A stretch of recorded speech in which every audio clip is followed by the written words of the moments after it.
नमस्कार, म पुष्प श्रेष्ठ। www.cnnenews.com मा तपाईलाई हार्दिक स्वागत गर्न चाहन्छु।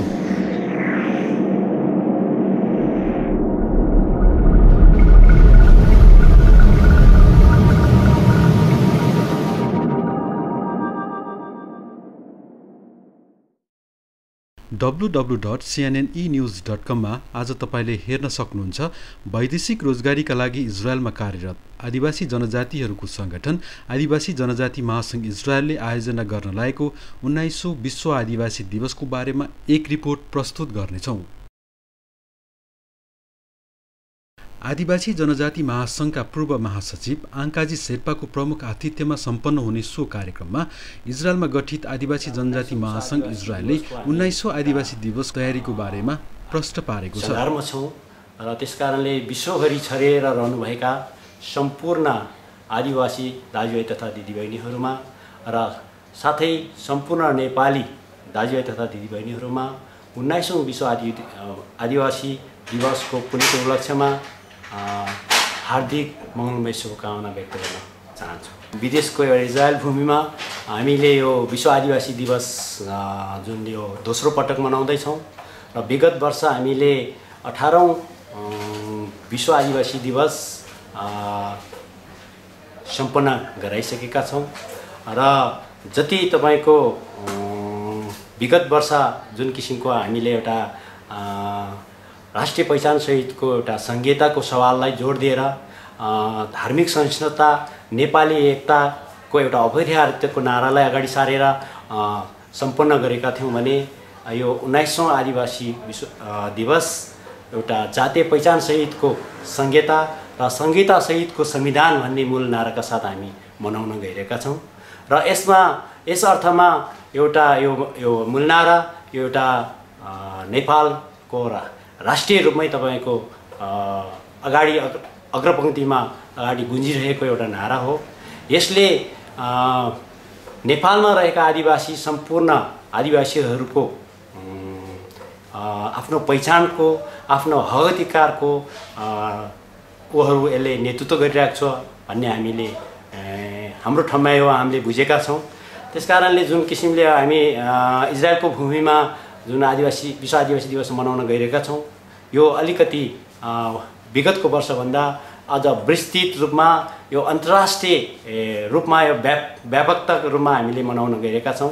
विगत वर्षभन्दा यो वर्ष एकदमै पृथक ढङ्गले र विशाल तरिकाले हामीले मनाउन गइरहेका छौँ र यस कार्यक्रमलाई सफल बनाउनको निमित्त इजरायलमा रहेका विभिन्न जातीय समाजहरूको एउटा जुन सहयोग हरेक सहयोगहरू हामीले प्राप्त गरिरहेका छौँ र उहाँहरूको जातीय समाजहरूको सहयोगमा इजरायलमा रहेका सम्पूर्ण नेपालीहरू दाजुभाइ तथा दिदीबहिनीहरूको सहयोगमा हामी यो कार्यक्रम गर्न गइरहेका छौँ। यो विश्व आदिवासी दिवस भए तापनि हामीले यसलाई एउटा नेपालीको कार्यक्रम भनेर पनि हामीले ठानेका छौँ। त्यसकारणले यो वर्ष हामीले एउटा विशेष अतिथिलाई आमन्त्रण गरेर यो विश्व आदिवासी दिवस मनाउन गइरहेका छौँ। आदिवासीका धरोहर नेतागण हुनुहुन्छ आङ्काजी शेर्पा जुन नाम हो एउटा चिरपरिचित एउटा विश्वव्यापी आदिवासीको आन्दोलनमा संलग्न भइसकेको नाम हो। त्यसकारणले उहाँलाई हामीले विशेष अतिथिको रूपमा हामीले यहाँ निमन्त्रण गरेर यो कार्यक्रम सम्पन्न गर्न गइरहेका छौँ र उहाँलाई नै किन यहाँ हामीले आमन्त्रण गऱ्यौँ त्यो पनि एउटा जिज्ञासा हुनसक्छ यहाँ इजरायलमा रहेका आदिवासी दिदीबहिनीहरूको त्यसै गरीको नेपाली दाजुभाइ दिदीबहिनीहरूको। उहाँलाई नै यहाँ हामीले आमन्त्रण गर्नुको उद्देश्य एकदमै क्लियर छ। त्यो भनेको उहाँ अहिलेसम्म आदिवासीको जुन हक हित र अधिकारको निमित्त एउटा स्पष्ट वक्ता र एउटा विश्व आदिवासी आन्दोलनहरूमा संलग्न भएर एउटा उहाँको एउटा आफ्नो उचाइ निर्माण गरिसक्नु भएको र तपाईको उहाँले आफूमा भएको जुन अनुभवहरू हैन विभिन्न देशमा जुन उहाँले घुमिसक्नु भएको छ, धेरै जस्तो राष्ट्रहरू उहाँले घुमिसक्नु भएको छ र त्यो देशको त्यो राष्ट्रको आदिवासीहरूको सवालमा उहाँलाई धेरै ज्ञानहरू भएको हुनाले त्यो ज्ञानहरूलाई पनि हामीलाई सेयर गर्नुहुनेछ भन्ने कुरा हामीले आशा एवं विश्वास राखेर र तपाईँको एउटा यो आन्दोलनलाई जुन आदिवासीहरूको हक र हितको आन्दोलनलाई एउटा अगुवाईको रूपमा पछिल्लो दिनमा जुन किसिमले सशक्त ढङ्गले अगाडि बढाउनु भएको छ त्यसले अझ जुन एउटा इजरायलको विदेशको भूमिमा रहेको हामी आदिवासी दाजुभाइ तथा दिदीबहिनीहरूको माझमा उहाँलाई हामीले निमन्त्रण गरेर हाम्रो आदिवासीको हक हितको सवालहरू संयुक्त राष्ट्र सङ्घको सवालमा नेपाल सरकारको सवालमा हामी के हक अधिकार हामीले प्राप्त गर्नुपर्छ अहिले के हक अधिकारहरू हामीले प्राप्त गरिसक्यौँ र कुन प्राप्त गरेको हक अधिकारलाई कसरी कार्यान्वयनमा व्यावहारिक रूपमा कार्यान्वयनमा जानुपर्छ भन्ने कुराहरूलाई स्पष्टताका साथ उहाँबाट हामीले अपेक्षा गरेका छौँ। कार्यक्रम संयोजक भूपेन्द्र तमुका अनुसार कार्यक्रमलाई भव्य रूपमा सम्पन्न गर्न विभिन्न जातीय सङ्गठनहरूसँगको सहकार्यलाई जोड दिएको बताउनुहुन्छ। समावेशी र शिक्षा, स्वास्थ्य, वातावरण, मानव अधिकार लगायत पहिचानका कुराहरू सम्पूर्ण यी जुन समस्याहरू छन् त्यस समस्याहरूलाई राज्य पक्षसँग दबाब दिनको निमित्त र हाम्रो आफ्नो पहिचानको निमित्त चाहिँ एउटा अवसरको रूपमा मनाउने, भव्य रूपले मनाउने चाहिँ नेपाल आदिवासी जनजाति महासङ्घ इजरायलले गरेको छ। हामीले आफ्नो महासङ्घबाट विभिन्न क्षेत्रमा चाहिँ संयोजकहरू हामीले खडा गरेका छौँ र त्यसमा सांस्कृतिक विभाग छुट्टै, सांस्कृतिक संयोजक छुट्टै, तपाईको युवा भलुन्टियर संयोजक छुट्टै, महिला संयोजक, तपाईको यातायात संयोजक, हल व्यवस्थापन संयोजक, तपाईको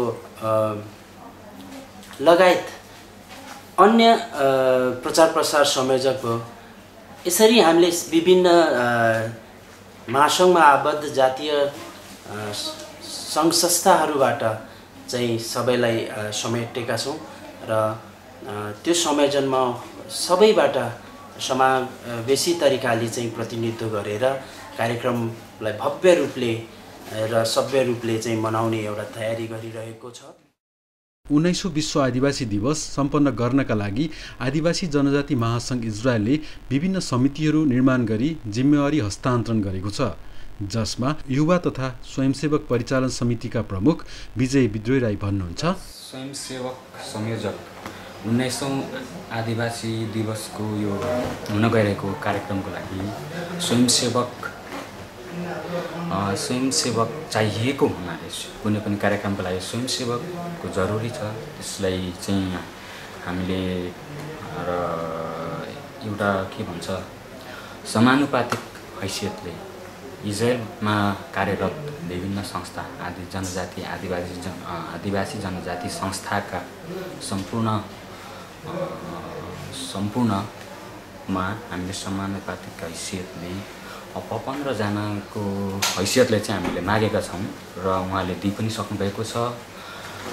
यो हाम्रो स्वयंसेवक एउटा संस्थाबाट 15 जना माग्नु। हजुर, एउटा संस्थाबाट 15 जना गरेर हामी पुरै संस्थाहरूबाट 90 जना चाहिँ तयारीमा राखेका छौँ। यो उनीहरूको काम के हुन्छ? उहाँहरूको काम हाम्रो यो पनि 3 भागमा विभाजन गरेका छौँ। आन्तरिक, बाह्य अनि सिभिल। आन्तरिक भन्नाले अब हजुरको भित्र काम गर्ने भित्र व्यवस्थापन, बाहिर हामी हेर्छौँ र सिभिल यो चाहिँ हाम्रो विशेष स्वयंसेवकहरू हुनुहुन्छ। विशेष स्वयंसेवकहरूले चाहिँ उहाँले हामीले थाहा हुन्न उहाँहरूले आफ्नो काम गर्नुहुन्छ। हाम्रो यस बाहेक हाम्रो भिआइपी सेक्युरिटी पनि परिचालन गरिन्छ। भनेपछि यही तपाईँको स्वयंसेवकले नै भिआइपीको सेक्युरिटी पनि दिने काम गर्छ। हजुर होइन। यति भएपछि जस्तै परिचालनको कुरामा तपाईँहरूको जुन आन्तरिक कुरो अगाडि बढिसकेको छ होइन, कार्यक्रमलाई सफल बनाउनको निम्ति करिब 90 जना स्वयंसेवकहरू तपाईँले त्यो केन्द्रमा खटाउँदै हुनुहुन्छ होइन। र किन यत्रो आवश्यकता किन पर्यो? आवश्यकता खासै हामीले किन भन्दाखेरि हजुरलाई पनि थाहा भएको हो, कुनै पनि प्रोग्रामहरूमा अब चाहिँ स्वयंसेवक बिना कार्यक्रम त्यति सञ्चालन गर्न सक्दैन। किन भन्दाखेरि यो भनेको हाम्रो बृहत ऐतिहासिक भएको कारण हाम्रो हाङ्काजी शेर्पाज्यू आउँदै हुनुहुन्छ। उहाँको सिक्योरलाई पनि हामीलाई मध्यनजर गर्दै र कार्यक्रमलाई विशेष हाम्रो ऐतिहासिक कार्यक्रमलाई सफलता दिन र भव्यता दिनको लागि नै हामीले यो स्वयंसेवकको चाहिँ परिचालन गरेका हौँ। इजरायलमा सम्पन्न हुन गइरहेको 19औं आदिवासी जनजाति दिवसलाई इजरायलमा गठित विभिन्न जातीय संस्थाहरूले पनि सहयोग गरिरहेको छ। यसै क्रममा नेपाल तमाङ समाज इजरायलको भूमिकाबारे समाजका सह उपाध्यक्ष दलबहादुर पत्र आइसकेको छ। हामीले त्यसका लागि नेपाल तामाङ समाज इजरायलले 19औं आदिवासी विश्व दिवस सफल पार्नको लागि नेपाल तामाङ समाज लगायत सम्पूर्ण जातीय समाजहरू र सम्पूर्ण नेपाली दाजुभाइ दिदीबहिनीहरूलाई हामीले आमन्त्रण गरिसकेका छौँ र हामीले आफ्नो नेपाल तामाङ समाजको वालमा हामीले सूचना पनि प्रकाशित गरिसकेका छौँ र हामीले सम्पूर्ण यो 19औं आदिवासी विश्व दिवस सफल पार्नको लागि नेपाल तामाङ समाजको तर्फबाट सम्पूर्ण नेपाल तामाङ दाजुभाइ तथा दिदीबहिनी लगायत सम्पूर्ण आदिवासी जनजाति लगायत सम्पूर्ण नेपाली दाजुभाइहरूलाई आफ्नो जातीय पहिचान सहितको वेशभूषा सहित कार्यक्रममा कार्यक्रम सफल पारिदिनु हुनको लागि हामीले अनुरोध गरिसकेका छौँ र हामीले यो विश्व आदिवासी दिवसमा हामीले विभिन्न सांस्कृतिक कार्यक्रमहरू पनि राखेका छौँ। यसमा विशेष गरेर जातीय पहिचान सहितको गीतहरू, संस्कृति झल्किने खालको नाचगानाहरू हुनेछ। हामीले पोहोरको गत वर्षको भन्दा अति नै राम्रो तरिकाले भव्य साथ मनाउने छ र सम्पन्न गराउने छ भन्ने हामीले ठुलो आशा लिएको छौँ। कार्यक्रमलाई रोचक बनाउन विभिन्न झाँकी र जातीय वेशभूषामा नृत्य लगायत विविध कार्यक्रमहरू रहेको संयोजक भूपेन्द्र तम्बले बताउनु भएको छ। सम्पूर्ण आदिवासी जनजातिका पहिचान झल्कने सांस्कृतिक नृत्यहरू, लोक नृत्यहरू जस्तै हाम्रो तमु समाजबाट चुट्का र आदिवासी जनजातिलाई समेटिने लोक दोहोरी गाउँफाटका हुनेछन्। जस्तै राई र हाम्रा किराँत र या योखाबाट साकेला नृत्य को झाँकी सहित प्रस्तुत उहाँहरू आफ्नो जातीय वेशभूषामा उत्रिनुहुनेछ। साथै मगर समाजबाट चाहिँ उहाँहरूको आफ्नो जातीय वेशभूषाहरूसहित उहाँको एउटा सालैजो एउटा जुन नृत्य सांस्कृतिक नृत्य छ त्यो प्रस्तुति हुनेछ। साथै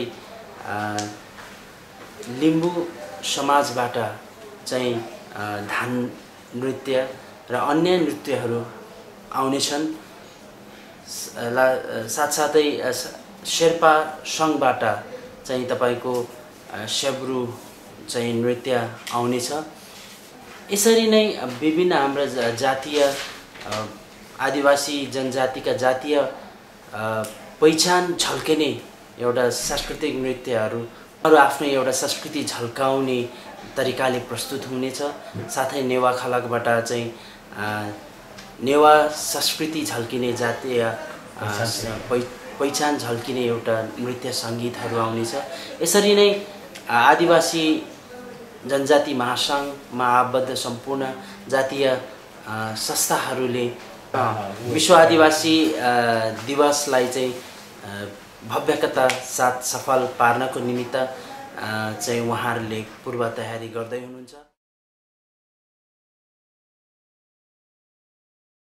इजरायलमा दोस्रो पल्ट मनाउन गइरहेको विश्व आदिवासी दिवसमा आदिवासी जनजाति मात्र नभएर इजरायलमा कार्यरत सबैमा उपस्थितिको लागि आदिवासी जनजाति महासङ्घ इजरायलका सम्पूर्ण नेपाली दाजुभाइ दिदीबहिनीहरूलाई आदिवासी दाजुभाइ तथा दिदीबहिनीहरूलाई आफ्नो राष्ट्रिय वेशभूषा झल्किने पोसाकमा आएर आफ्नो जातीय पहिचानको आफ्नो सांस्कृतिक आफ्नो कला आफ्नो धर्म एउटा कार्यक्रममा प्रदर्शन गरिदिनु हुनेछ भन्ने हामीले विश्वास लिएका छौँ र हामी अनुरोध आग्रह गर्छौँ यो कार्यक्रमलाई सफल बनाउनको निमित्त सम्पूर्ण इजरायलमा रहेका नेपाली दाजुभाइ दिदीबहिनीहरूलाई पनि हामी यस कार्यक्रममा सहभागी भइदिनु हुन नेपाल आदिवासी जनजाति महासङ्घ संस्थागत रूपमा आमन्त्रण गर्दछ र मेरो आफ्नो व्यक्तिगत तर्फबाट पनि उहाँहरूलाई हार्दिक अनुरोध गर्न चाहन्छु, हार्दिक निमन्त्रणा भन्न चाहन्छु। यो कार्यक्रम यो नेपालीको कार्यक्रम हो, यो आदिवासीहरूको मात्रै कार्यक्रम होइन भन्ने मैले बुझेको छु। त्यसकारणले आदिवासी र गैर आदिवासी बिचको एउटा जुन नबुझेर जुन किसिमको एउटा मनमुटावहरू, जुन किसिमको अलिकति हामीले बाहिर जुन कुराहरू सुनिरहेका छौँ, बिल्कुलै त्यस्तो होइन। आदिवासी एउटा पनि नेपाली हो र अन्य गैर आदिवासी दाजुभाइ पनि नेपाली हो। त्यसकारणले नेपाल र नेपालीलाई हामी आदिवासी दाजुभाइ तथा दिदीबहिनीहरूले हामी कहिले पनि भुल्ने छैनौँ। यो हाम्रो एउटा प्रण हो। जति गैर आदिवासी दाजुभाइ तथा दिदीबहिनीहरूलाई नेपाल र नेपालीप्रतिको गर्व र माया छ, त्योभन्दा 4 गुणा नेपालमा रहेका आदिवासी दाजुभाइ तथा दिदीबहिनी र विदेशका विभिन्न मुलुकमा रहेका आदिवासी दाजुभाइ तथा दिदीबहिनीहरूलाई 4 गुणा चाहिँ त्यसको एउटा गर्व छ। त्यसको हामीलाई माया छ देशप्रति, नेपालप्रति, नेपालीप्रति। त्यसकारणले यो हामी अनुरोध आग्रह गर्न चाहन्छौँ, यो आदिवासीहरूको कार्यक्रम मात्रै नभइकन एउटा नेपालीहरूको कार्यक्रम हो भनेर उहाँले सबैले बुझिदिनु हुन म अनुरोध गर्न चाहन्छु। आयोजकले कार्यक्रम स्थलसम्म जानको लागि निःशुल्क यातायातको सुविधा दिएको छ भने प्रवेश निःशुल्क गरेको बताउनुहुन्छ संयोजक भूपेन्द्र तामाङ। हगाना 135 बेदबार हालसम्म हामीले यातायातको पनि निःशुल्क राखेछौँ, भित्र प्रवेश पनि निःशुल्क राखेछौँ। सम्पूर्ण जातीय सङ्घ संस्थाहरू आदिवासी सम्पूर्ण सबैलाई आफ्नो जातीय पहिचान झल्किने जातीय वेशभूषामा आइदिनु हुन पनि महासङ्घ हार्दिक अनुरोध गर्दछ र यस कार्यक्रमलाई बृहत तरिकाले अहिलेसम्मकै एउटा कार्यक्रमलाई नमुना बनाउनको निमित्त सम्पूर्ण जातीय सङ्घ संस्थाहरू र इजरायलमा अवस्थित सम्पूर्ण नेपाली दाजुभाइ दिदीबहिनीहरू र मिडियाकर्मी साथीभाइहरूबाट धेरै सहयोग सल्लाह पनि आइरहेको अवस्था छ। हामी उहाँहरूप्रति धेरै धेरै धन्यवाद र कृतज्ञता ज्ञापन गर्न चाहन्छौँ। संयुक्त राष्ट्रसङ्घले घोषणा गरेको 19औं आदिवासी दिवस 2070 सम्म आइपुग्दा देशका मुख्य सहरहरूमा मध्यमवर्गीय आदिवासी जनजातिहरूले आफ्नो वेशभूषा खानपिन गरेर मनाउनु बाहेक अर्को कुनै प्रगति नभएको चर्चा चलिरहेको अवस्थामा वैदेशिक रोजगारीका लागि इजरायलमा कार्यरत आदिवासी जनजातिहरूले 19औं आदिवासी दिवस भव्य रूपमा मनाउने तयारी गरिरहेको छ। अवश्य पनि यो 19औं आदिवासी दिवसबाट आफ्नो जातीय पहिचानको निम्ति अगाडि बढ्नको निम्ति प्रेरणा मिल्नेछ भन्ने आशा सबैले गरेका छन्। हस् त आजको कार्यक्रम तपाईँलाई कस्तो लाग्यो? सल्लाह र सुझावको अपेक्षासहित आजको कार्यक्रमबाट म पुष्प श्रेष्ठ बिदा चाहन्छु। नमस्कार।